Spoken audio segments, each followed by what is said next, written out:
এই কি হবে এখন? হ্যাঁ, দাদা মনে হচ্ছে বাড়িতে চলে এসছে।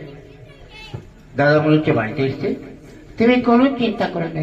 বোধে আমার না ভীষণ ভয় করছে, যদি দাদা দেখতে পায় না তো মেরে তো একদম পরোটা বানিয়ে দেবে। শোনো, বেটা ছেলে যদি 16 কলা বুদ্ধি হয়, মেয়েদের থাকে 18 কলা। তুমি দেখো না আমি কি করি। কি করবে? শোনো, তুমি বলো তাড়াতাড়ি। দেখো, আমি যখন দরজাটা খুলবো তুমি আমার বাঁ পাশে থাকবে, ঠিক আছে? আমি ডান পাশে তোমার দাদাকে ঢুকাবো, আর তুমি বাঁ পাশে ফস করে বেরিয়ে যাবে। এই গিন্নি, এই দরজা খোল।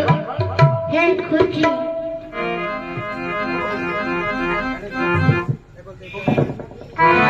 এই, কি ব্যাপার? এই গিন্নি, হুম? কে যেন একটা বেরিয়ে গেল। না না, কিছু নয়। আরে